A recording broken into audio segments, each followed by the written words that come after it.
Yo, what's the deal? It's your boy Norbs, and this is the 10-8 podcast, and we are live and direct right now. Oh, man, a lot of things going on in boxing right now. Got my guy about to come on in a few. My man KG from Fight Hype.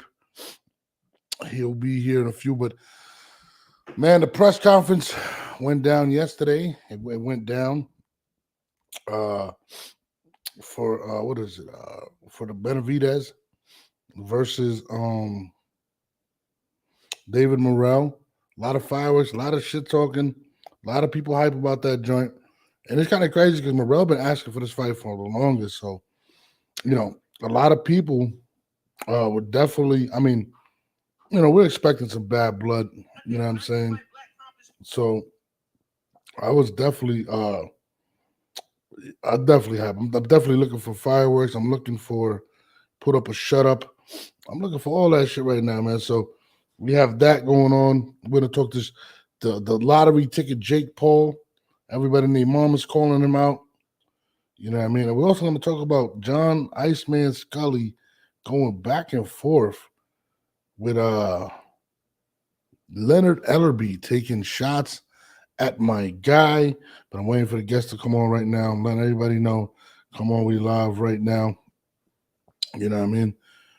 Come in, you can call, do whatever you'd like, but we are live right now. So we're waiting for the guests to come on right now. We're going to get shit shaking. I ain't gonna front though. I'm definitely super geeked to see what transpires in this fight, man. I feel like a lot of people, listen, when somebody's calling somebody out, they say, you sometimes you ask for something that you thought you wanted at one time. Benavidez kind of gave me that aura. Like, Benavidez was kind of on some like, yo, bro, like, you've been calling me out. It's time to put up a shut up, pretty much. Like, yo, I'm not even trying to rock with it like that. So to me, that's what really excited me about the pressure. The pressure definitely didn't it didn't it didn't disappoint, I'll tell you that. So, and also the Jake Paul shit is kind of crazy. Everybody and their mama is calling out Jake Paul. Like, literally, people are lining up to try to cash out on the ticket, man. Like, it's crazy. I was on there earlier and I was talking to I was actually on Instagram talking to my guy. What's his name? Marco. That Marco does a lot of dope interviews on not interviews. He does a lot of dope content on Instagram where he breaks down old fights and things of that nature. It was very, very, he got a lot of dope shit. So to me, you know how that goes. But anyways, still waiting on this guy KG, whatnot. Let me also see my man. My other guy wants to come on real quick. Let me just bring him on. Hold on, let me fake this guy up. My man Maniac also, he'll be available. Let me see. Maniac. But the Jake Paul shit is kind of wild too, because if you really think about it, listen, these guys don't make money like that. These guys don't get paid. So, the amount of money that they're gonna see for these fights, to fight Jake Paul, and it's less of a risk too. Like, Jake Paul, let's keep it tall. Jake Paul can't beat a guy that's been fighting since he was like 9 years old. Jake Paul is not going to go out and beat anybody in the cruiserweight division, and that's ranked. He's not going to beat anybody that's a contender. I will say this, and it's kind of funny because I was talking to my guy, what's his name, Iceman Scully, and he was saying, the belts, they're going to make up a belt. Like, even with this Benavidez fight, which is kind of freaking weird, to be honest with you, they have which is kind of weird, they have a undisputed interim championship belt for this fight, which is crazy because Arthur Benavidez is the undisputed champ at 175 pounds. Where did this imaginary belt, and what is the purpose of this imaginary belt? You know what I'm saying? So I think you got to question the logic in that situation. Like, is there one champion? Because last I heard, Benavidez was the first individual at the light heavyweight division to unify since Roy Jones Jr. And now they have for this Benavidez fight, which I think makes absolutely zero sense.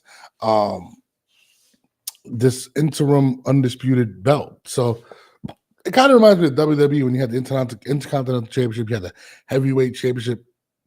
But to me, it doesn't make any sense. I don't think it brings value to the fight. I mean, maybe they believe that by doing this, more people will tune in. I don't know. It's more important. I don't even think these made-up belts people even care about. So who are these belts for? Whose ego is it to blow up? I really don't understand that. And I think that's something that boxing has to address and kind of get rid of. These false belts. There's so many of them that make no sense. And again, Arthur Benavidez, when he fought Bivol, that's a big deal. It hasn't happened in like 25 years. And then you come out with the interim unified championship belt, which to me makes absolutely zero sense. So I don't know, man. It's just one of those things. Hold on one second. You know what I mean? So I don't know, man. We're definitely gonna see. Hold on, let me see what's up with this guy.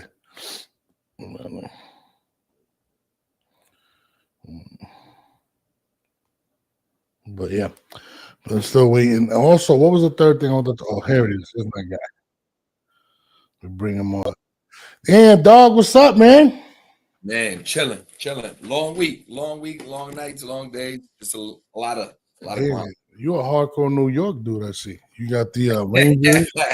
You a Midwest New York guy. I see that. Damn, you gonna do me like that? I mean, bro, like people look. I live in the South. I don't even like going to New York. So, to be honest with you, I kind of get the same thing all the time. It's horrible. But what's good? What's good, my G? Everything popping? Everything chilling, bro. You know, just to clarify for anybody who hears that, born and raised in New York, but I haven't lived in New York, man, since 2007, probably. My mother's still out. She's in Brooklyn. She's in Bushwick. My family's all in New York. And yeah, man, but other than that, bro, you know, we may live in other I lived in all the rival states, bro. I lived in Indianapolis. I'm a Knicks fan. So he was at the Pacers game. Chicago, I lived there. They're not rivals, but you know, we lived there for a while. Now we in Cleveland for sure. So shout out to the Midwest. I mean, you know, it's crazy. What was the most difficult thing when you moved out of New York that it was just like, it's different? Like, you know what? Some people have that experience. And like for people who have that experience, I respect it. But I grew up in such a treacherous little neighborhood that like I was desperate from young, bro. Bushwick, I remember Bushwick, especially Myrtle and Broadway. They had the dope head clinic right there. I remember every time I'm there, I would see like a line of dope heads like at 7 a.m. getting their fix. It was Bushwick is definitely crazy, and people don't even understand. Like Bushwick is divided by the train station, and then you got Bed-Stuy right next to it, right? So it's kind of it's a different way to grow up, man. I ain't even gonna lie. I used to be out there a lot, but Jesus Christ! But you moved what? Where'd you move to Cleveland, right? Yeah, I moved from New York to Pennsylvania. So I was in PA in the Lehigh Every Puerto Valley. Rican does that. Every Puerto Rican goes to PA first. But, yeah, Allentown area. I was there for like 10 years. Then I did Indianapolis. Then I did Chicago. And then I did Cleveland. But it's funny you say that about Murder and Broadway because this is no bullshit, bro. This is kind of like the kind of stuff I grew up with. I remember being on my boys' pegs, right? I'm on the pegs and we riding by Murder and Broadway. And there was a little abandoned lot just like a couple blocks up. So we driving by, my boy stops the bike. He's like, hold on. And then I forget to shout out to Hector. He'll tell you this happened. So he's like, hold on. I'm like, what up? He's like, hold on, I see something. So he goes to this little grassy, like empty, shitty lot with broken bottles. You could picture it. And he picks this little thing up. And he's like, oh yeah. And he's all excited. I'm like, yo, what is that? He's like, no. Like, he's trying not to tell me, but I just keep harassing him. I'm on the pegs. So we got to go back to my block. So for like 5 minutes, I'm in his ear. Bro, what is that? What is that? And he's like, man, that's dog food, bro. It's dope. And I'm like, what? Bro, I haven't heard nobody call it dog food in years. That's crazy. Yeah, bro. And I'm gonna bring on my co-host real quick, my man Maniac. Go ahead, bro. Do you think I'm cooling? I'm cooling. But yo, that's oh my god, Maniac. You know what's crazy? Like, yo, how old are you, dog? Like, first of all, because you said you haven't been there in mad long, 10 years. I'm like, dog, like you look like you're like 28, dog. Like, what the fuck? Like, it's kind of crazy. Yeah, they call that. See, the kids these days, they got a term for it. North. It's called hat fishing. That's what it is. You living in your truth right now. You feel me? I respect you. You living in your truth. I'm not there yet. I'm not there yet. Maniac's crazy because when he take his hat off, his hairline come out with it too. So you know what I'm saying? Fuck out of here, man. But let's get into some boxing shit first of all. Go ahead, Brody. Yo, Benavidez and Morell. Morell's been calling Benavidez out since 168. They both went to 175, and finally Benavidez agrees to the fight. And the press conference, right? It lived up to the hype, bro. What you thought about the press conference, Morell and Benavidez and their interaction? Man, look.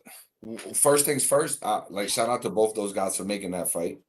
Yeah, because even though I think like the hardcore boxing fan, the person who really knows the sport, if you're not favoring Benavidez even by a little bit, I think you off a little bit, right? You gotta favor Benavidez a little bit, but I think it's a dangerous fight. And I didn't know because when they first announced the fight, it was all kumbaya, right? It was a lot of thank yous. Thank you, David, for taking Benavidez to Morell. I think he wrote him like a note on IG, and I was just like, because bro, I've been at every major fight for the last year, and there's a lot of kumbaya in boxing. I don't know if people try and get paid anymore or what they're doing, but it seems like the press conferences, they get a little dull sometimes. I thought it was dope that from the start. I mean, we seen it. Y'all seen the clips. Y'all seen the clips the day before of the green screen and them face to face, and I'm like, oh, you know what I'm saying? There's a little animosity there, and then to see it like really translate to the press conference. I've been around David. I've been around both Davids. I know neither one of them to be actors or like you could juice them up like, yo, go act crazy when you get on stage, So to see it, I bought into it right away. I'm like, yo, this is authentic. This is bad blood. I love how David was trying to get his point across, but his English is so broken. But respect my God for trying. Yeah. He was trying his hardest to respond. He was shooting a shot. And I think it's dope. And even when he went to Spanish, I found that shit hilarious because Benavidez is like Mike Thing, who I know very well, translator. I don't know if have you ever seen Mike Thing? Nah. No. Oh, bro, just Google Mike Thing PBC translator when you're done. Mike Thing, like who you hear and who you see, they two different people. He's definitely unassuming, but I could just picture him, bro. And I'm like, yo, Martin I know Martin don't know what the fuck David's saying right now. Like, his Spanish is crazy Cuban.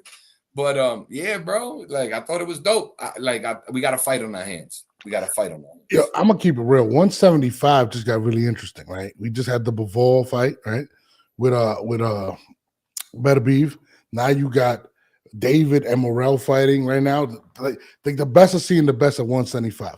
Now, I did speak to Iceman Scully recently, and he actually, I think, made a post about the belt situation. And what in the world is a unified interim champion? Because that's what they're fighting for, championship belt. What is that, though? From my understanding, there's one unified champion, and it's Arthur Benavidez.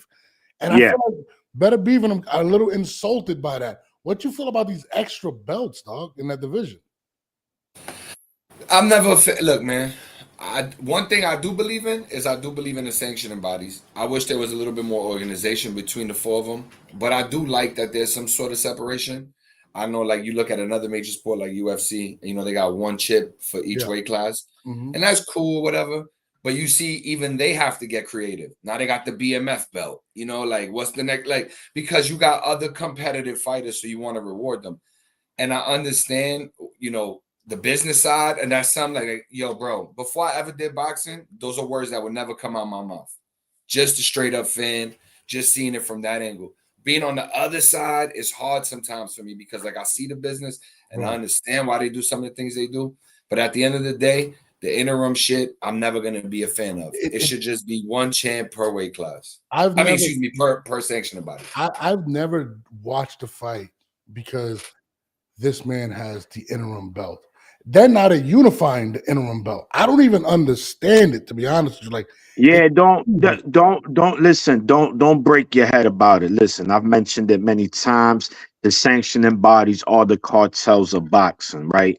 Some of them, the IBF normally sticks to their guidelines. As you see, they stripped Canelo because he wasn't gonna unify against Skull, so he's not the undisputed at 168, right? So when I look at them interim belts, Norbs, what it is, man, we know what it is, man. It's a money thing. Because you still gotta pay sanctioning fees for those interim belts. That's all it is. It's a cash grab. I agree with KG. Should be one champion a division, at most two. No more than that. Listen, there's four. Listen, hear this out. There's 4 major sanctioning bodies per weight class. You know how many weight classes are in boxing? 17. 17 weight classes, 4 champions in each weight class. Now, certain weight classes do have vacant belts, but that's not to say that they won't be vacant long. So that shit is all a cash grab. You've seen the WBC, right? They arguably the most prestige belt in boxing. I don't think nobody will argue that. But Mauricio, he a con artist, man. He a contradictor. Because I'm gonna give you a perfect example with the Bevo and Benavidez fight. He was on the interview talking about he didn't want to give Bevo the shot because he's from Russia and what they do in the Ukraine. And the dude that was interviewing him was like, yo, Mauricio, but he ain't got nothing to do with that. What you mean? But once Turkey got involved, right, now Mauricio fought back. So, these are the things you got to look into when it comes to boxing. There's a lot of politics, a lot of dirty shit under the table. I mean, KG, you could talk. You around these people. and I get it. You out there, doing your thing. But listen, you can't tell me ain't a lot of dirty shit happening. Yeah, nah, bro. I'll tell you straight up. Look, I'll tell you like this. This is the best way I could put it. Everybody right now is outside and they work in different blocks and they never gonna cross paths. They don't have to. Why? They eating on their block. So why would I cross the path? So that who gets fucked in that whole ordeal? The fan. Always. The fan is always gonna get fucked. And that's the hard shit about boxing. That's why, like I said, when you look at a league like the UFC, the reason their fan base is so rabid and it keeps growing is because they know. You could sit up there all you want, John Jones, and say you don't want to fight Tom Aspinall, but sooner or later the clock's ticking. You're gonna give up that strap. You're gonna Dana's not gonna let you hold it for 2 years, like we see in boxing. How long was Charlo, the champ at 160, didn't fight? It's just crazy shit like that happens in boxing. But no, I feel you, bro. Look, that's you. One thing Maniac said that's not a lot at all is there's a lot of dirty shit in boxing. We all know that, bro. And the reason for that is because we have different. But you look at the flip side, right? And not to like get all off topic, but we have all these promotions that are separated in boxing, right? You got the 2 in England, you got the 4 in America, the 4 majors, right? Or the 6 majors total. You got a guy like Turkey coming in. So little by little, if you see, he's putting his chips on the board, right? He's getting everybody. KG, when you say my 4 champ, when you say the 6 majors, which one's the 6? I thought we had 5 majors. So I might be off by one, but we got Queensberry Matchroom, Golden Boy, Top Rank, PBC, and if you're not considering MVP a major player, I think we missed. MVP is definitely a major player. Right? So wait. Okay. So that's a good one. But are we calling MVP a major promotional company based on the numbers they did or based on what they've been doing, right? Because these companies we're talking about has been doing it for 10 plus years. I'm just saying, and MVP's on their way, and I like it, and I want them to be in there. The more the merrier, man. I'm all for that. But to put MVP right there, to me, my opinion, I just think not yet. But we saw what they did Friday. No one's have never done that. right? But I'm just talking about based on consistency, right? Can they do this for the next 3-4 years? Is the question. That's a great question. Go ahead, Norb. You want to say something? My fault. No, listen, I'm gonna say this. I'm gonna say this. 75 million households, right? I seen the list when they had it. It's crazy. And the craziest thing about it is they didn't charge anybody. Like literally, like it was if you had a subscription, you paid it. So the numbers might be a little off, to be honest, because they were comparing it to pay-per-view buys. Obviously, pay-per-view buys are gonna be less because they don't account for all the bootleggers, right? So it's kind of weird, but you can't deny what Jake Paul is doing, right? Let's get into Jake Paul and MVP. Dog, everybody and their mother is calling out Jake Paul to get paid. Whether you believe he's a boxer or not, right? He is the major player in boxing. You got Arthur Beterbiev, I mean, quote unquote, I don't know if you call him out or not, but they're saying that. You had heavyweights calling him out. You had, I mean, the bag is there, bro. So, I mean, what do you think, KG? Am I tripping? I definitely believe that. I think if we're talking now, who's the best in boxing? Because I'm gonna drop you a hot take right now. Mm-hmm. Now, who's the best in boxing? Because I'm no idiot. I'm a hardcore boxing fan. Now, who's the best? But who's the face of boxing? You got to put Canelo because he got the accolades and the chips. But Jake Paul ain't far behind them. I'm sorry to tell you. Sorry to tell you. If you want a bag, which is what essentially makes up for, like, if you're giving a percentage to this, I think you could say like 50% accolades, 50% money. Do they bring the money, right? You got the accolades, you got the money. It's normally a good combination for what makes a face of boxing. Obviously, it's Canelo, right? And then if you want to argue Tank or something like that, whatever. But like Jake Paul is not far behind either one of those guys in terms of commercial appeal and what he could do. And another thing, he could do this for 2 more years and piss everybody off. Who cares? Because one thing I don't think MVP gets enough credit for is this. I've been at every MVP fight for about 2 years, so maybe like 5-6 cards, right? Not only do they put on good fights beneath them, they put on good fights in between them. MVP prospects card is dope. They put on Yoenis Tellez, where he got his whole look from over the last year. MVP. Now you've seen him on a PBC card, right? Coming over to the more standard American boxing brand. Cool. And MVP, you right. Yo, you absolutely right, Maniac. On the list, they definitely still at the bottom, not because of anything besides time. They need more time to show it. Go ahead. Yeah, I think people are going to put him to the bottom or whatever because of Jake Paul as the face of it, right? But, dog, like, he is, I mean, look what he's done for Amanda Serrano. We just had the largest female payout in the history of boxing. Not Top Rank, not Matchroom. None of those individuals did that. Jake Paul and MVP did that. I mean, you can't take that away. These guys have been around since when? Some of them since the 60s, 70s, whatever it is, right? And none of these women have ever got that. So that alone is an accolade. That alone, that's absolutely insane. So I mean, when we talk about Jake Paul, right? We got to talk about him in 2 ways, right? Is Jake Paul the fighter? Then there's Jake Paul the promoter. Jake Paul the promoter is phenomenal businessman. I mean, great. And not only him himself, what is he doing? Like you guys mentioned, Amanda Serrano. What was she doing with Lou DiBella? He was getting peanuts, bro. Yeah. He was getting peanuts with Lou. She had to even fight MMA kind of style fights to get the extra bag. She doesn't have to do that no more. You understand? So, and he's putting so many people on, like you said. What is it called? The night of what? The MVP prospects card. Yeah. The prospects, man. It's amazing, bro. What is he doing? I love the direction, right? The direction they headed there. But when we're talking about as far as, like I said, putting them up there right there, you just can't base off one night. I get it. It was a record-breaking night, but you just can't. That's like a player that scores 80 points. And his second, he's up there with Curry and LeBron. You're like, yo, hold on. He got time, bro, but you can't put him there yet. But regardless of the fact, I love what MVP is doing, is what I'm saying. I'm not trying to sound like a hater. I'm just talking like it is. I love the direction they're going. But the question to y'all, does Jake Paul fight any of these top fighters? No. If he's smart, no. Go ahead, no. I want to add to what you said. It's kind of like, you're saying he jumped to the big stage, whatever. It's kind of like Patrick Mahomes and Tom Brady, right? Patrick is a legend, and he just started his career. Tom Brady played 17 years. We don't even know what he's going to do within the next 10 years. So the way he jumped into the situation was completely different than a lot of other people because he used his fame, right? I don't even consider him a boxer. I consider him the greatest entertainer in boxing history. That's what I do. And he uses that to benefit everybody else. You can't hate that, bro. You really can't. No. I'm gonna hold on. Let me just continue this football analogy real quick, short and sweet.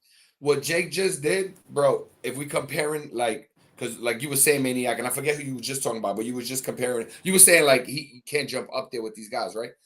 But here's what he did, comparing it to like football. Jake just won a Super Bowl, bro. Yeah. He went from doing medium cards in boxing terms. He went from doing medium cards to deep. I've been to, like I told you, every fight over the last 2 years just about MVP. And I'm not saying this on no fan shit. I'm just witnessing. I've been to a lot of promotions. I can't say this for all of them. Every MVP card, no matter how much talk there's been on the internet before, even me, I'm working the events. I'm not seeing the views come through as much. Night of the fight, bam, it always hits. Crowd is always packed. The energy is always there. Shadasia Green said it. She been like, yo, they asked her, is this too big of a stage for you? She said, I've been on a lot of MVP cards and keep it real. The energy's always like this. She's not lying. I've been on all of them. But he just did the decent cards, making his money 73,000, 65. And you're right. You got to whittle that down, which I did the math on. If we keeping it real, and if we compare him to the biggest, it ends up being like 600,000 because I just divided it by $20. Yeah. A Netflix subscription, roughly. Bro. But you could argue that because some people say it's less, some people say it's more. But anyway, Jake won a little Super Bowl. He got one under his belt right now. Yeah. Does he win I another mean, that I take that. I take that. That sounds about right. He's that, that backup quarterback that came in for the injured starter. Nick Foles. He did a Nick Foles with Philly when they beat the Pats. But this is what I like about it, right? That we have a player here, right? My only knock, right, is that as a true boxing fan, right? We hardcores, right? We're not casuals. We're hardcores. It's like, cool, I'm for that. But when does it stop? When do we demand? Do we say, okay, Jake Paul, cool, you did all this. Now you at cruiserweight. Are you gonna fight the Josh Opatai? Are you gonna fight the Gilberto Ramirez? We want to know that. Or are you gonna even go to heavyweight? Because this fight was a heavyweight. Are you gonna fight the Dubois? Saying that's the question. Eventually, we gotta ask. And I know you was there, KG, and they got you. You flirting. You're floating on the internet. I was flirting too. The question. Amber Rose, my nigga. Yeah, that was wild. So that was wild. Yeah. Oh, you saw Amber Rose? Yeah, I was flirting. You got a picture. Yeah, tell her I said hi. It was my ex. You heard? Hold on. So I think the problem Jake Paul is going to run into is this. He is the biggest star in MVP, right? He's the biggest star. He's the one who fills the seats. This is the problem what Jake is going to run into. He doesn't want to fight a real heavyweight. He doesn't want to fight none of these guys, right? He'll fight Canelo because that's going to be the last thing he ever does, and is going to break records. He knows he can't beat these guys. He hasn't been fighting since he was 7 or 8. What Jake Paul is running into at this point is he has to make another superstar. He has to do what Oscar's done, Bob Arum's done, in order to make MVP the biggest. Because if you're going to keep relying on yourself, bro, people are not going to – there's not another Tyson. Nobody wants to see Tyson Part 2. So I think in order for him to take that number 1 spot, he has to start creating superstars in the men's division. And I think that's what the problem he's going to run into now, because he's not going to fight none of those guys. I mean, KG, what do you think about what I just stated, man? No, I agree with you, bro. I think if you ask Jake, he believes he can beat them, but I don't think he'll take them because there's a business side in it. Like, I think he has an uncanny belief in himself, and he will try and believe that he can win, as you should. But I don't think he's stupid enough, or Nikis is stupid enough to really put him in there with Dubois or Benavidez, who, by the way, Norm did call him out. Just to, wait. Oh, listen, I'm hearing. I spoke to his trainers. That the tweet was bullshit. That he don't write like that. Yes, he said that it was. He said Arthur doesn't even be on the internet, so he was like, his camp might have did it. Maybe throw some fillers out there, but I don't know. I haven't spoke to Arthur, but I did see that. I did see the same thing you saw. But yeah, Yeah, continue what you said. Nah, that's it, bro. I think you hit the nail on the head. I don't think he's gonna take any of those fights right now. I think he eventually does. I think we probably see another year of unconventional fights from Jake Paul, some random name or like a former athlete or something like that. Do we get as big of a card? No, but I think he keeps the name alive. Or one of those guys jump out the window. He's hot right now. He's hot right now. Why risk him get knocked out by somebody else if you are Canelo? Which, I forget where I saw it, where I read it, but I seen somewhere today that they were saying that Canelo's actually not necessarily opposed to it, something along those lines. No, I think Canelo's definitely interested because he sees. Yeah, he's capping. Yeah, the money. Yeah, he's gonna be. But the thing I mentioned that. No, Canelo, Jake Paul will be Canelo's last fight of his career. Yeah, he said, "I'm gonna bow with the circus fight. I'm gonna knock this. He gonna carry Jay. He gonna tap. When a cat is playing with a mouse in the corner, he just slapping him. He said, I could eat this little mouse whenever I can. He'll do that. But you mentioned something about building a roster, right? That is very important. The question becomes, who is that person, right? Because Amanda don't got much left. That's one. Plus, she's a female, right? So, who does he really have? I know he has what's the dude? Marksman. He's from Orlando. He's fighting soon. Doug, that's the key to everything is his roster, bro. Like he's the biggest star, and until he does that, he's not gonna be able to be. Which is why we won't see him take that crazy fight unless it's 100%. And even with the Canelo thing, even with the Canelo thing, I think Canelo's definitely interested in doing it. But the problem he's gonna run into with Canelo is. When you're walking away taking 80% of the gate, when you're making $40 million just to fight Munguia, he's not Tyson. Apparently, Tyson was having some financial issues, right? He's not Mike Tyson. He's not a guy that he can sit back and just, bro, I'm making 40, 50, 60 million on these fights. So I think that's going to be the holdup because he's going to want the bigger brunt of the money, and he is the biggest fighter in the world. But I do agree with you. I think him and Canelo will definitely fight, but I don't think that Jake is going to be able to continue to fight guys, ex-athletes, and keep MVP where it's at. I think he, like I said, he has to find someone else. Like it just is what it is. Yeah, it's gonna be interesting. Like the next, I was I asked them before the fight started because normally they make at the end of normally MVP style is they do the event and at the end of the event they telling you what's coming next, right? So I had asked them before the fight started. I was like, "Yo, Liz does promotion. She's a publicist for them, not publicist, PR. She runs PR for them. Excuse me." But I asked Liz, "Y'all gonna make right?" I'm like, "Y'all gonna make an announcement at the end of the fight?" And she was like, "Nah." And I'm like, "Damn!" I was shocked, which tells me that they probably spinning their wheels a little bit on what is next. I mean, what do you do at this point? I mean, Le'Veon Bell called you out. Is that a big fight to see Le'Veon Bell versus Jake Paul? Like, who else be interesting, but she won't take the Tarver fight. I don't want to see. Tarver wasn't even interesting when he was a pro. Like, he just called him out. He called him out. I know, I've seen it, but I don't even think Tarver was that interesting when he was a pro. I think Tarver is a great fighter, whatever, but I mean, outside of the Roy Jones thing, would you have called him a big name back then?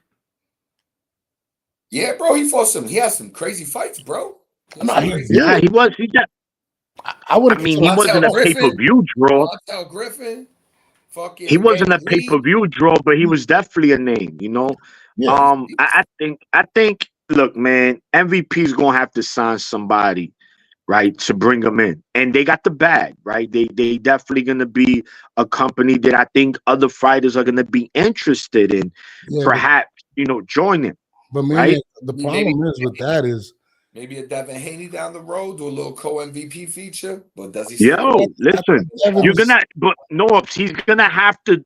You saying it? You right? He does right now. At the moment, he does not possess anyone that could take the reins to be the face of MVP, not named Jake Paul. So you're gonna have to sign somebody outside. I mean, we see it. We saw Eddie Hearn. He just signed Shakur. He signed Boots, right? Yeah. So he's gonna have to go that route eventually. Throw the bag at somebody. Be like, "Yo, I need you to be the face." Because, like you said, how long are we gonna say we're gonna keep letting this circus act go on, man? Let's call it like it is. I respect Jake Paul, but We want to see him in good fights. And I'm not telling he has to fight the top fighters, right? Because technically he's a prospect himself. So I'm okay with that. Just move him up gradually like you'll do anybody else. But don't give me, because shit, fuck around. I'm going to get not the a cornet. prospect, though, Maniac. That one, I got to disagree with you on that. You can't call him a prospect when he's the bag. Yeah, he is. Yeah, no, he's the prospect with the biggest bag. Yeah. You're right. You know what? All right. Facts. That's what he is. You can't listen. You can't bring him up slow because once he takes a bad loss to a good fighter, it's gonna really hurt his stock. There's no such thing as Jake Paul doing that. There isn't. Yeah, but no. You saw he fought Woodley, right? He fought Woodley. He fought some pros, some low-level pros. He fought Fury, right? He lost the fight, his only loss of his career, which was a good fight. And I'm like, you see, this guy does have potential, but again, now what's next? Did they hit at anything, KG? I know you were there. Did anyone ask? It was just nothing out the bag, right? Nothing. I mean, stupid shit came up because Ellie asked him about Gervonta. So he talked about Gervonta a little bit. No, but you like, spoke about that. Yeah, that shit is that's not even realistic, bro. It's like that's yeah. Listen, Jake. Imagine Jake knocks out little Gervonta. Yo, that'd be so Norbs, terrible. that's the fight Norbs want. Norbs, we were talking about that the other night. I said, come on, Norbs. It'd be hilarious. It's not gonna happen. It's not the fight. The fight I want to see Jake take. I don't even want to see him fight anymore. I just want to see him become a mega power in boxing by getting people. Yeah. Like, I think people are underestimating what De La Hoya has done, getting a bunch of these guys. He continues to bring out new stars. Floyd Mayweather just signed Joseph Brown. He's going to be one of the guys. Moten. That is talent. Yeah, I mean, he needs that, bro, because he doesn't have the ability, right, to go and take these fights and fight these pros. It's just not, you know what I'm saying? It's not feasible, bro. And I think people want to see him. That's why I believe him and Canelo will happen. It'll be the biggest fight in the world because I think a lot of people are going to tune in are going to be the people that want to see him get knocked out, to be honest with you. But I mean, I love Jake. A lot of people don't like Jake. A lot of people are against him. But I think he's amazing for the sport. And I would love to see him and Turkey Al-Asik maybe do something against each other. I think that would be kind of fire. I don't know I don't know if that's a possibility. I mean, KG, I know you got the insight on that. What do you think? MVP and Turkey link up or just the card? They did. No, they did. But Fury. I'm talking about the Fury fight. I'm talking about against each other, like maybe like MVP versus whatever. I don't know. I feel like there's a lot of money out there, and if they combine their efforts, boxing could be so much bigger. Yeah, we need more 5-on-5s for sure. You know, the Queensberry Matchroom was dope. I would like to see that, like they were talking about Matchroom versus Golden Boy. Those cards look good. MVP, yo, you're right, bro. MVP, Nakisa's smart. Jake is smart. Probably one of the greatest promoters we've ever seen. Like, what they do next is going to determine a lot of the future for MVP, like you said, because they need a hook if Jake's not around. And Jake eventually will not be around, you know, because something's going to happen that's going to derail his ability to drive the fans into them seats. Yeah, and I think it's more when fans start desiring him to really fight somebody big. But let's get into 2025. A lot of things a lot of fights are supposed to be made. Shakur, I think he's going to fight. I forgot who's going to fight. Zapata. I mean, he didn't look. I didn't see the fight. I was at the Justin Timberlake concert. You know what I mean? Yeah. So I missed the fight. Yo, KG, he was at the Justin Timberlake with his Justin Timberlake tanga on. This is not even lies. He walked right past me, boy, and I was open. I saw your video. He was going another world. Yeah, Norbs had to fucking buy a plan B the next day, bro. So that just tells you. Yo, that was foul. That was foul. Yo, let's get to 2025, man. You're an asshole. That was funny. We got a lot of big fights coming. Like I said, we got the Benavidez finally with Morrell. That's going down. Who you think in that fight? Who you got winning? I mean, my money, if I have to put it somewhere, you got to go with Benavidez. But I think Morrell is a real live dog, and he could very well win that fight, and I would not be shocked. And honestly, I know we give Benavidez the credit for being. He's gonna, most people say he's gonna be more active, right? He's gonna have the more active hands. He's gonna be, Morrell's gonna be trying to set up the big shot. I don't know. I feel like those narratives could get the tables turned on him. I think Morrell's probably a lot better of a boxer than we've ever had to see him be. And when we see it, we may be shocked. He's a Cuban boxer. He's decorated amateur. He knows what he's doing. It'll be a dogfight, bro. It could go either way. We got later. That's supposed to go down and hopefully set up a mega fight between him and Gervonta. Gervonta's fighting Lamont Roach. A lot of people aren't excited about that. What's your take on that for 2025? Man, it's tough. It's tough for me because I get what people are going to say about Tank, right? He should have fought somebody else. Shakur's injured. I know I'm making excuses for him. He waited 7 years for Loma. I know. But at the end of the day, I think he's trying to look out for somebody, which is dope, in Lamont Roach. Could he have picked a better opponent, went up to 140? Certainly. Yeah, I don't know. I don't want to doubt Lamont. You know what I mean? I don't want to doubt Lamont because Lamont's going in there trying to win. So let's see what happens. Could he have picked a better opponent? Absolutely. Do I think Tank wins? Yes. But it's on Lamont to go prove us wrong. Do you think Tank? Yeah, speaking of which, 2025. I'm sorry. Speaking of which, Norbs, that shit is coming to the Barclays March 1st. What? You don't think it'll be a DMV? In the rumor, I saw more boxing, more problems. You know what I'm saying? He just like the company you with, man. Y'all put shit out. He normally is right. Not saying he's 100% correct, but if it makes sense. It makes sense, right? If it's not in the DMV, then New York City. That to me, that fight, those are the only two real places to put that fight. And I could definitely see the Barclays. I'll be in the building. I haven't been to a Tank fight yet. I was like, he gonna knock. And even though this is, to me, a big mismatch, but I'm just be in the building. Do you think Tank and Shakur happens in 2025? Oh. You said no? Jesus Christ, why not?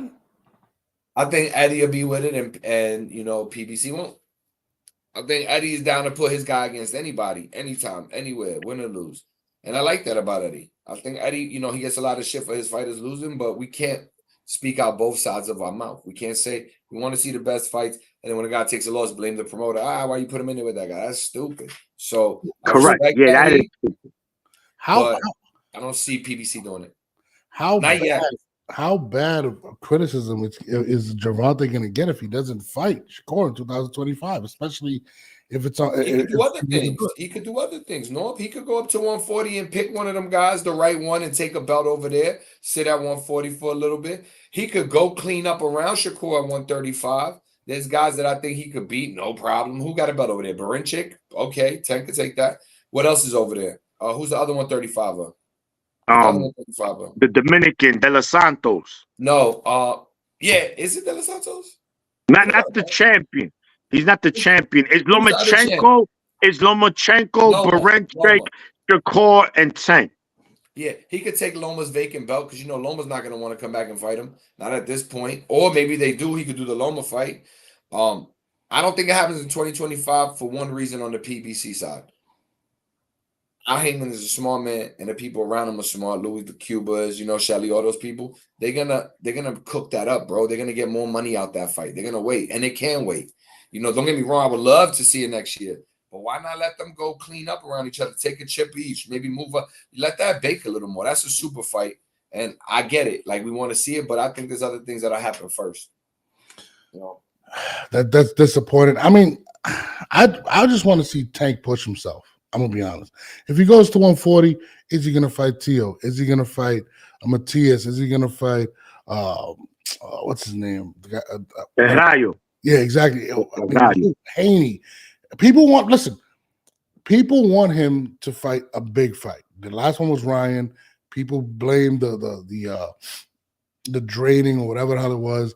People want, if you're gonna pay $85, you're gonna want to see against a big name, especially when there's a lot of names between 135 and 140. I mean, definitely bigger than Lamont Roach. Who do you want to see? If he doesn't fight Shakur, who do you want to see at 140 him take? 140? Yeah. Man, so Liam Paro, Africa winner.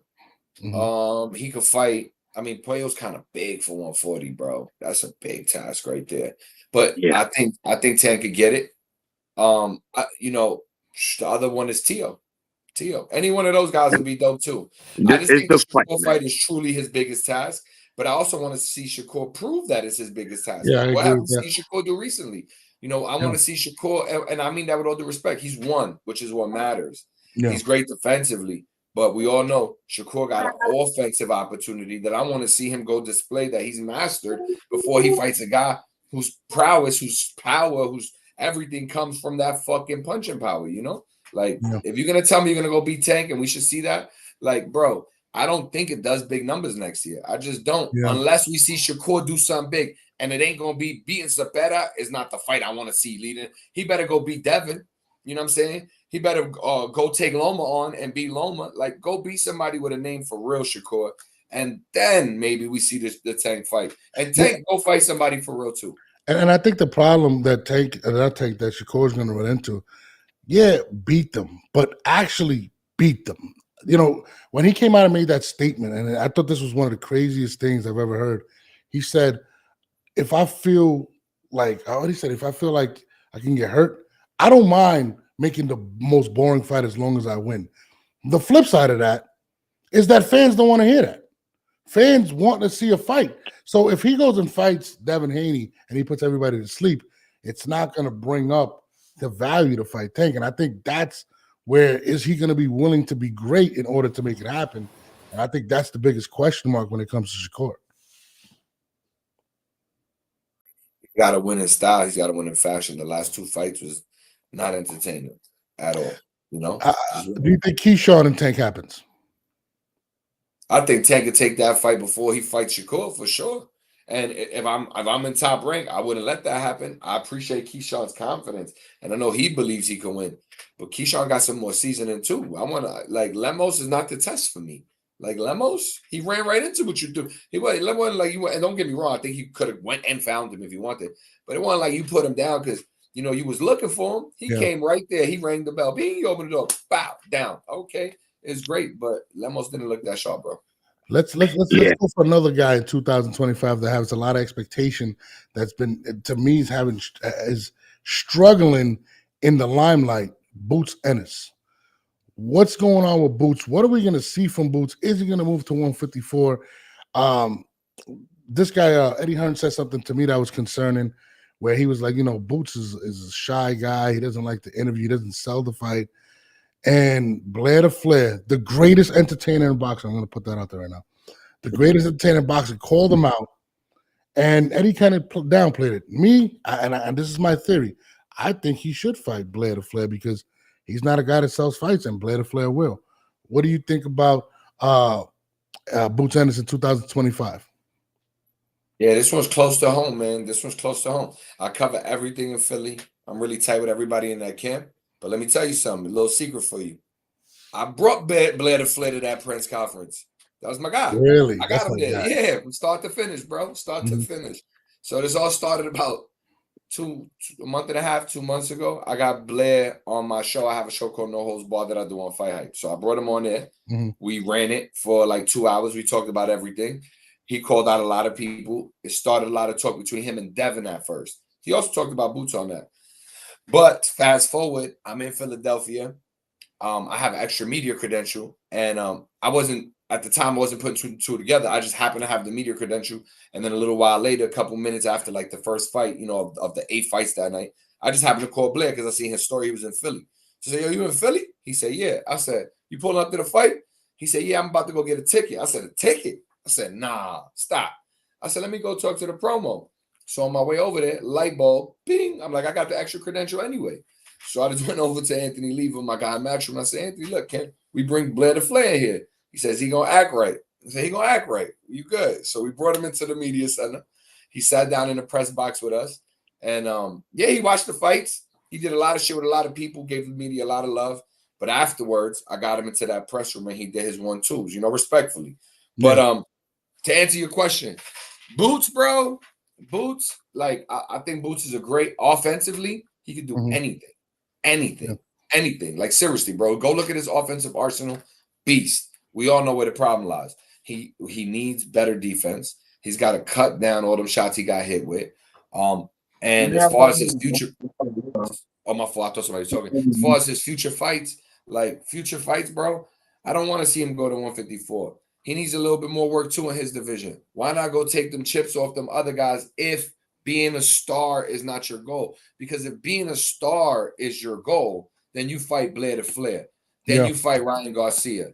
But if being a champ is your goal, then go take them straps from Mario Barrios, which you know you could take. Go take that one off Stan Jonas, which you could probably take too. So now you got 3 of them chips. Who's the other 147, whoever it is? Norman. Brian Norman. Norman. That's a tough fight. We know what was supposed to happen there. But maybe wait on that one, right? Now it seems even tougher. After you've seen Boots in his last fight, you go, damn, maybe Brian got something for him. But KG, I think he should stay at 147, bro. I honestly, you said something that I've been preaching for the longest. And I think his defensive prowess, I think he's a better defensive fighter than he's shown. But I think because of the pressure to become a big fighter, a pay-per-view star, someone that fills the building, I feel like going into his last couple of fights, he wants to stop the fight. He wants a big knockout, and he sacrificed all of that to be impressive. And I think that's what kind of held him up. So to me, if I'm his coach, I think it's obvious at this point that he wants to be a star. When Eddie Hearn critiques the fact that you don't feel comfortable selling the fight, you're right. It is Blair to Flair. That's the matchup that should happen because they want to turn him into a superstar. And fighting some of these other guys at 147 is not. And if there's one thing that Blair can do, and it's sell the fight. And he's going to bring 100%. And I think that's where Blair needs to – I mean, not Blair, Boots needs to go, to be honest with you. Yeah, and that's Philly versus Philly. That's Philly versus Philly, so it'll be a good sell. And also take it right back to Wells. Take into account too, Norbs, that before the Kukajan fights, right? Boots was just running through everybody, just running through them. Mm-hmm. This is what was making his name out there, right? Because what people like, right? In boxing, people like the knockout, the stoppage, right? People watch basketball, what they like, the slam dunk, right? Football, the bomb, the pass. Baseball, the home run, right? These are the things that make the game exciting and people love to watch. Same thing in boxing, the knockout. So Boots was making a name for himself. The thing with boxing is that styles make fights. And unfortunately, someone like Kukajan stylistically and Boots don't really match well, even though he had an opportunity to stop Kukajan. And this is where, people was questioning, is Boots an elite fighter? Because Crawford, when he gets you, name me one fighter Crawford hurt and didn't stop. Name me one fighter Tank hurt and didn't stop. Name me one fighter Inoue hurt and didn't stop. Bam. See, these fighters are elite, right? Because they not only skill-wise, but once there's blood in the water, it's a wrap for you, champ. It is done. So not saying Boots can't be that, but he probably still needs some work. Real quick, it's the only other thing I'll say is because y'all both absolutely right. With Boots though, bro, as far as being a star, because I think this is an important part of it, right? Bud and Boots, personality-wise, they have some similarities, especially when it comes to handling the media and dealing with boxing promoting, right? They approach it the same way, which is they're not really interested. They don't want to talk. They don't care. They're not going extra mile to sell the fight. I think Bud waited when did he go on back on the internet? I think it was a full week after his fight. He started doing media runs after the Spence fight. I was just flabbergasted. I'm like, bro, a week? You should have been on Monday. You should have been on tonight with whoever. You know what I mean? I was about to say Leno. I'm 36. You asked me how old I was earlier. I'm 36. I was about to say Leno. Wow. But anyway, bro, I think Boots, he's rolling the dice a lot because what Bud did was Bud didn't give a fuck, and he waited and waited and waited, and he lucked out that Spence had some big balls paused and said, fuck it, I'll wait around too. And I'm going to force my promotion to let me fight you because I see you and you don't put no fear in my heart. I'm going to prove I can beat you. He lost. I was going for Bud, right? It is what it is. But he still made that fight happen. Bud got lucky. And off that win, now Bud is considered a star. I wouldn't say he's a superstar, but he's definitely a star now. At least he could pull some strings, right? He could say, "I want this, I want that," a little bit. Cool. He got picks. That's what I love to say. Very few fighters have picks. He got picks. He can say, I want this, I want that. But when you look at Boots, bro, he's rolling them same dice.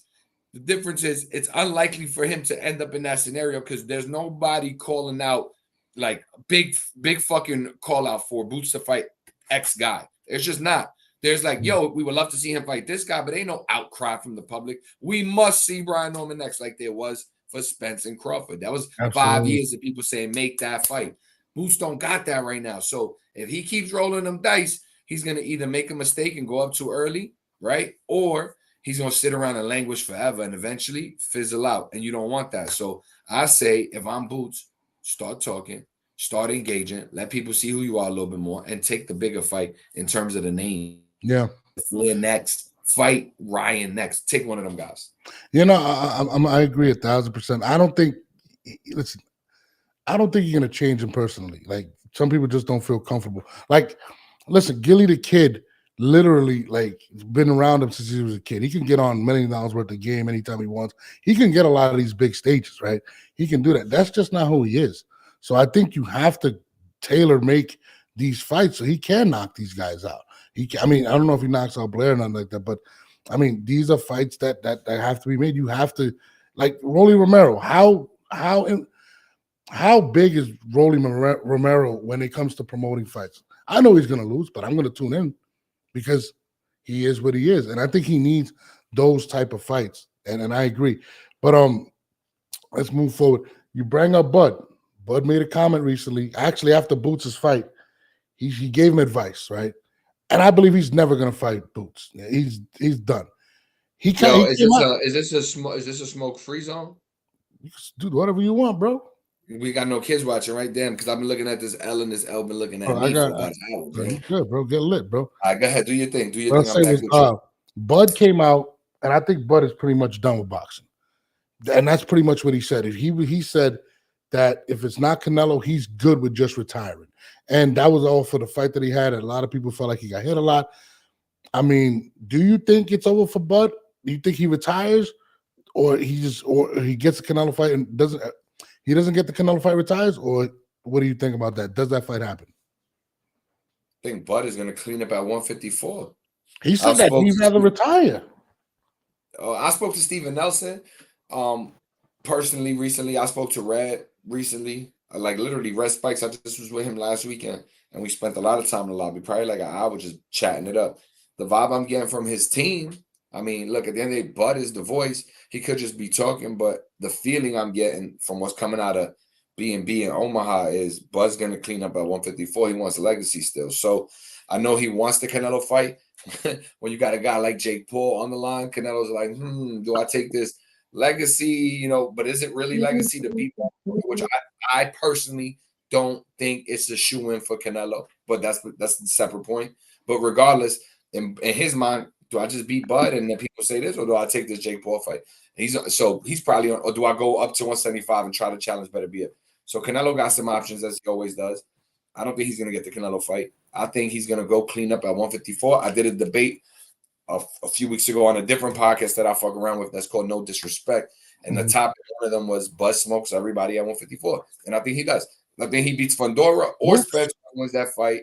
I think he could beat the other guy, Bakram. Might be a tougher fight, but Bud got all the tools in his tool belt to win that fight. So that's another win. And then he got all the chips. So it's a very quick path. It's 2 fights. I mean, what is he, 38 now? 36. He's 37 this year. 37, right? 37. I mean, age is undefeated. Maybe he's starting to feel it. I mean, I know he keeps himself in amazing shape. He's always in the gym. But it comes a time where you're just like, bro. And when I read that, I was really shocked. I don't know, man. I would like to see him clean up 154. I think there's a lot of good fighters at 154 that he can fight. It's shark infested. 154 is shark infested. I mentioned this many times. There's a lot. Listen, there's a lot of smoke up there, man. It's a lot. So if Bud was to be undisputed at 154, it'd be better than being undisputed at 147, bro. Because he's a smaller fighter, right? You look at Bakram Mortazaliev, that Russian is he's built different. That's one. Fundora has 2 straps. and Bud has one. Now, I don't know if y'all was watching the Riyadh season Latino, and they had Virgil Ortiz there with De La Hoya. They asked him. I forgot the dude's name from the zone. He's the African American, but he's British. Yeah, He mentioned, yeah, 3 names they mentioned: Fundora, Boots, and Crawford. According to De La Hoya, again, we know how these promoters are. His Virgil Ortiz's next opponent is gonna be one of the 3. Now, if we had to guess who it was gonna be, because we thought Fundora Bud took step aside money to let Fundora get it shaken with Spence. So I don't know. Is there any rumor to that, KG, as far as Spence and Fundora officially going down from what you've heard? Yeah, and I've been asking too. I've asked a few times, but nothing official yet. I mean, it's been negotiated verbally, I'm assuming, right? Because PBC has allowed that to come out at least. So pretty sure the talks have been had, but pen to paper, I don't know. But one thing I'll tell you though, Maniac, just to kind of respond to what you was just saying, I think Bud, you're right. Those are tough fights, and there's shock infested waters at 154 for sure. But I think he has the easy pass to the championship, bro. Oh, it's 2 fights. It's 2 fights, and he could deuce or take the Canelo. Is take a fight in the spring, boom, go probably you got to fight Bakram first, probably, right? Because you got to wait on Spence Fundora for that, and then for them to get some time more, blah, blah, blah. So go beat Bakram. That's the hard one. Get it out the way. And I don't think Fundora got no smoke for him. And we know what happened with Spence last time. I don't think a weight change makes a difference. I think it's just a style fight, and Bud got too many tricks, too many tools in the bag. I mean, damn, Spence's last fight was Bud, right? So yeah, Jesus, how long ago was that? Over a year. Last July 2023. I mean, man, that Spence situation is crazy because he hasn't fought in so long. I've heard health issues and stuff like that. I don't even think you're right. I don't think 154 pounds is going to make any difference, to be honest with you, with Spence. I wouldn't be surprised if you know, he takes kind of a tailspin at this point. You know what I mean? Say again, my bad, bro. My bad. Say that. I mean, there's been a lot of questions about Spence getting back in the ring, the beating he took against Bud Crawford, not maintaining his body like he was supposed to, trainer leaving him, or whatever the situation is. There's a lot of questions that got to be answered with Spence, and I feel like he's kind of in a tailspin at this point. And I think whatever fight he takes next is going to determine if he continues from here on out. And I mean, I don't know. Yeah, I mean, 2 ways to look at it, right? You take a setup fight against a risky 154. Who you gonna fight? Virgil? Risky. Right? Who you gonna fight? What's the other dude? Madrimov? Risky. Right? Like, they're all risky, them fights up at 154. Or you say fuck it and go for the bag, bro. And if you fuck around, because I think Fundora is a fight. I don't doubt that Spence could win it, but like you said, there's all the question marks out there. He's been out there. Yeah, man, I don't see. Listen, man, realistically, I just don't see Spence beating the Fundora coming off a long layoff like that. With remember the eye surgery, the car accident. He just has, you know, he just got so much going on, man. I mean, he's a great fighter, man. I love Spence. He was one of my favorite fighters. What's crazy is I rooted for him against Crawford, but I did pick Crawford to win because I'm not an idiot, right? And not saying whoever picked Spence was an idiot, but I'm just saying that there was idiots. There was idiots. Yeah. Shit. So man, the bottom, Ray Charles could have seen that one, bro. Yeah, man, and so I just think there's just too much physically, mentally that's gonna go into that. And listen, I say this, man, Fundora, people got to take into account, man. Son is like 6'4", right? And he's a stylistically nightmare matchup for anybody at 54. Because of course nobody's unbeatable. We seen Mendoza put him to sleep. But again, that was a fight he was winning. He fell asleep on the wheel, and Mendoza caught him. He woke him up. He was that speed bump. Boom, stupid, wake up. Bing! He woke him up. And now, you know, we're gonna see moving forward, man. How tough to prepare for someone like Fundora is, especially like Spence, who we never seen him fight at 54, period, right? He's never fought at junior middleweight. So you got to take that into account as well, man. It's going to be interesting because, in fact, when you came that day, you came on my live, KG. That same day, I was speaking to my man Gio from They Know Boxing from Philly, and my other man at Fight Hook News, my man Jay Calderon, and they saying, "Oh, I got Spence." No, I said, bro, so y'all just saying it with your chest. Spence, no problem. Over Fundora, I said, wow. I mean, I respect everybody. If people want to take bets, I'm here. Bro, how tall is Fundora, you said? I thought he was like 6'6". About 6'3", 6'4", maybe 6'6". All right, let's go with 6'4". Let's go with 6'4". So he's 6'4". How tall is Spence? Gotta be like 5'10". Maybe, right? Maybe. So that's like 6 inches, right? Difference. Pause. 7. They 6, 7, yeah. All right. He brings himself down 7 inches. He gives it all away. So he might be 7 inches taller, but when you come in on the guy and you fight on the inside, you no longer have that height advantage. Now you 5'10" too. And the last fight, he fought off the jab, but really, Timzu without an eye jammy might have won that fight. So I don't know, bro. He's 6'6", dog. He's MJ height. He's and he gives away 8 inches to a guy like Fundora, like Spence when he fights him, because I bet you it ends up on the inside, because that's what Spence likes to fight, and he can't help himself. So you think Spence wins that fight?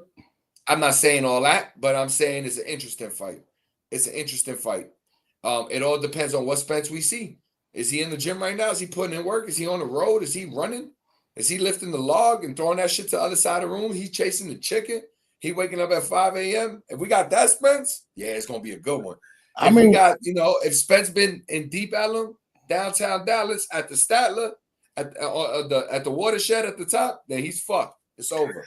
I just think it's a mistake to go fight a champion right after the beating you took against Buck Crawford. I think it's ego more so than anything, just to go to 154 and fight the champ. I mean, I think he's tripping. What do you do, Norb? Do you take the risky fight and piece out your career, making maybe a couple mil? Or do you go try to get that $5-6 million, $7-8 million against a guy like Fundora and a title and go out with a little bit of legacy? So he's in a tough spot. Yeah, that's true. What are you looking forward to most? I know you don't got a lot of time and stuff in 2025 that maybe you could tell the fans that you believe is going to happen. What do I believe is going to happen in 2025? Mm-hmm. Damn, I'm just thinking like by division. I want to see eventually Bam and anyway, but that's not going to happen in 2025. I would love to see that.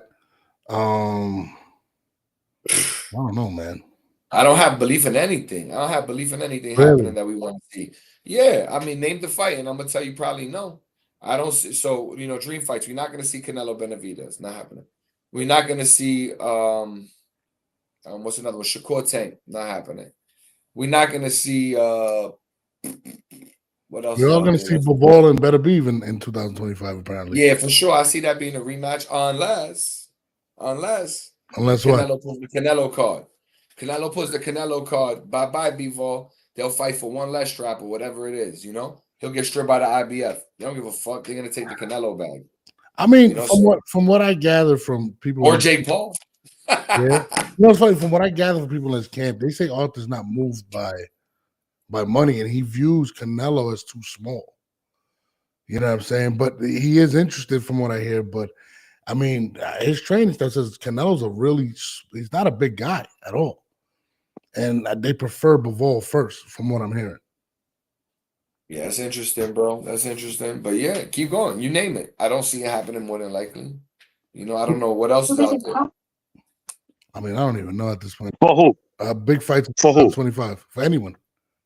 I know we got you sick. You got listen. I don't know. We got my man Jutsu Nakatani, 118, moving up to 122 to possibly face Inoue. We're talking about a major fight in Japan. They would do huge numbers. These guys are rock stars over there, right?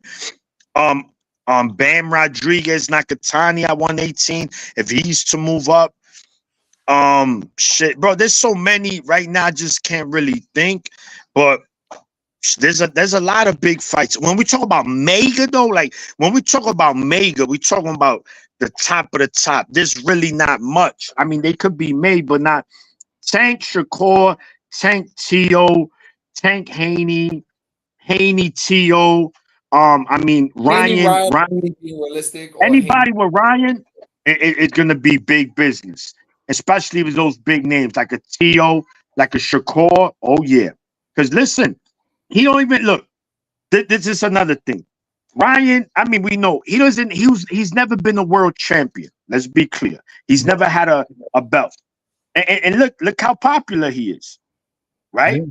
So for some people, it all depends. Some fighters need that belt as leverage. Some fighters like Ryan don't really need them. Same thing with Tank. Tank don't need no damn belt. He's going to sell no matter where he goes. Well, except for Houston.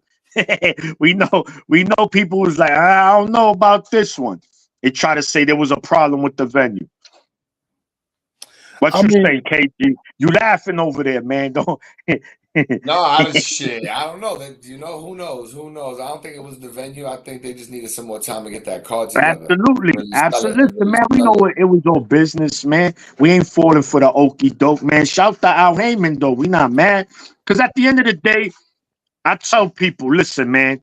I'm never for any promotional company to fail. I hate people. Oh, I want to see PBC fail. And bro, then you're not a boxing fan, bro. Because at the end of the day, first of all, Al Heyman got like every just about. Let's call it like it is, right? So why would you want PBC to? Yeah, man. Nah, no company. Listen, I'm not a fan of. I mean, like, oh, my favorite company. No, I like every company evenly. Keep giving us the fights, like you said, KG early, them 5-on-5s. Please keep giving us 5-on-5s. All right, hold on. You bring up Devin. This is the last time question I'm gonna ask you, KG. I thought, do you think Devin waits for Ryan for after the ban, or do you feel like he takes another fight before that? And if he does, will he take a risky fight? Because they were talking about him fighting Teofimo, which I think would be a big mistake. What do you think Devin does? Yeah, no, I feel you. Honestly, I think him and Ryan, I don't think it's ever going to happen again, and definitely not next year. Yeah, bro, they got to be in the same weight class. Where does Ryan even fight, and where does Devin even fight? You know, Devin he's probably more of a 140 than he is a 147. You know, where's he gonna fight? Is he gonna be doing catch weights? We don't know. We're gonna have a 144 division soon or something for both those guys. Because what is Ryan? Ryan can't make 140, but is he actually a 147? No, I don't know either. Those are weird weight classes, or those are guys with weird situations as far as weight classes. I don't see them rematching. I know Ryan, from what his father told me, you know, that could go either way. But his father told me he's coming back in April as soon as the ban ends. His father called out Boots. They talked about Teofimo as well. So, you know, that'll be interesting. That's a fight that I see that could be made, actually. So if there's one out there that I think could be made, it could be Teo and Ryan. The only problem is Teo's wrapped up in some issues with Top Rank right now. I think him and Top Rank going back and forth a little bit on some stuff. So we'll see how that plays out. But, you know, look, man, that's probably the only one. Or a Teo Devin fight. And that might be maybe even easier to make because Devin's a free agent. So he can go to any promo and sign the deal. So I just feel like Devin has been damaged so badly to the public that he has to get retribution by fighting Ryan Garcia. I just don't. Does he care though? Yeah. You know when they got like, you know, the YSL case, you follow hip hop? No. Yes. Yeah, you do, right? Yeah. So you know the why? Yeah, that's right. You think it's the what's the name? My bad, bro. The art of battle rap or something. The architect of battle rap. Right? Yep. Mm-hmm. Exactly. So you know the YSL case, bro. We live in a different era, bro. YSL Woody out there, he's making his bread, right? Woody out there on every interview, he's getting a bag. He's wearing that badge. He don't care what you say about him. He ready to pop all over again. We live in the era is different, bro. Haney don't care. He already told you. I'm telling him. We're going to court. So when he did that, bro, he told you he don't care about what y'all think about get back. He got it back in the courtroom. He don't care what you think. I think or maniac think. It's over. This is why I disagree. This is where I disagree with you, right? I think the lawsuit it could be used as a ploy in order to get them to the table, because he does have leverage in that situation, because he has lost money. He has his value went down. The things that he is getting sued for are obtainable against Ryan Garcia. And I think in order for Ryan to get rid of that, I think they might use that in order to get him to the table. And if they sign a fight, the lawsuit will go out the window. Going to take the stand? I'm sorry? They taking the stand? They testifying? No. I don't think. Well, but I'll tell you this right now. Devin's gonna go. If Devin's gonna go all the way, bro, with that. If they don't fight, Devin will definitely go all the way with that, bro. I hope they don't, bro. I hope they don't, bro. Because look, bro, you can't say you can't sue a guy for battery and then be calling him out to do it again. You know what I mean? Like, to me, that's wild. Well, so like, if it's a ploy, it's a smart one, and I hope it works into a rematch somehow. I just don't see it being likely. I also see this. Ryan is the super A-side now. Yeah. He wields all the power. You want me? You want me that bad? I want 80. It's gonna sting. So does it happen? What is it? You know what? All right, I cut you a break. 75. Like, bro, it's gonna be hurt. It's gonna hurt whatever it is. Oh, it is. But to eat a little piece of the pie to get Ryan back in the ring. I think Devin needs that. I mean, listen, Devin. The worst thing about go ahead, bro. He does care, because he wasn't selling before that. Why? Because he doesn't knock nobody out. He's another dude that's boring. That's the most exciting fight that you can do with him, is getting retribution with Ryan. He was holding on to that. Once he took that bad loss, it hurt him. It really hurt him. I don't care if he fights, if he takes another fight and it's just BS. You know what I'm saying? Like, I think Ryan is the biggest fight he can get, and I think he needs to do it. I think publicly they will not forget that. That's just me. Yeah, man, it's gonna be interesting. We'll see what happens. Listen, I agree with both of y'all. Y'all both make valid points, right? One, I don't know. I don't think it happened, right? Because, especially you go through court and now, I want to fight you too. But Norbs, you're right. I mean, this is going to be something that's going to haunt Haney for the rest of his career if he don't get that get back, right? And so I could see both sides. I could see the fight happening, and I can also see the fight not happening. I mean, we saw a Cotto Margarito situation, right? Yeah. It did take a couple of years before they ran it back, but bro, they ran it back. Like, you know what? First, because Cotto felt a certain way, you can't blame him. Like, man, I ain't gonna give him a payday. Then he said, nah, you know what? I'm gonna this nigga up, man. Let's run it. And he did that. I was there at the Garden, man. I was there that day. Beautiful night. But the difference is as well, Cotto was a more exciting fighter. Devin is not that exciting. He isn't. No. So just him coming back is not enough, in my opinion. I think he needs to get Ryan and get the get back, because he's boring. I mean, it is what it is. You know what I mean? He can't hang on. Well, I can knock people out and draw people to the seats. No, bro. If I want to watch it, if I'm tired, I don't need melatonin. I put on Devin Haney. I'm just being honest. Over Shakur? Either one. Both. No, listen. When your kids are misbehaving, you want them to go to sleep, just put it on. That's what I'm saying, bro. But I'm gonna let my man KG go. He look like he about to smoke his crazy blunt. He gonna take his hat off. He look like Mr. Burns. You know what I'm saying? He about to chill right now. He said he got 2 honeys pulling up right now with the fight hype tangas on. That's on Friday. That's on Friday. That's Fridays. That's Friday. I might have to pull up, nigga, on the law. Nah. I'm sorry, no pull-ups. But FaceTime if you want to see his valley. Look, he was playing, but you can FaceTime if you want to see his valley. They coming Friday. We got 2 of them. Damn. All right, Roger. I'm gonna let you, boy. Appreciate you coming on, man. All right, KG. Thank you, y'all. You already know. Good looking, y'all. All right, my G. Now I gotta figure out how to get up out of here. How you do that? I got you. I'll take you off. Oh, you out of here, nigga. Yo, dog. Let me put what's underneath your hat, bro. Bro. You don't got. Oh, he got the puppy shampoo. All right, my bad. I didn't know you had the puppy shampoo. My bad, bro. Nah, puppy. I got my hair. I just gotta comb it. Yeah. I don't got the knobs. Nah, listen, I used to have a pushback back in the day. Bro.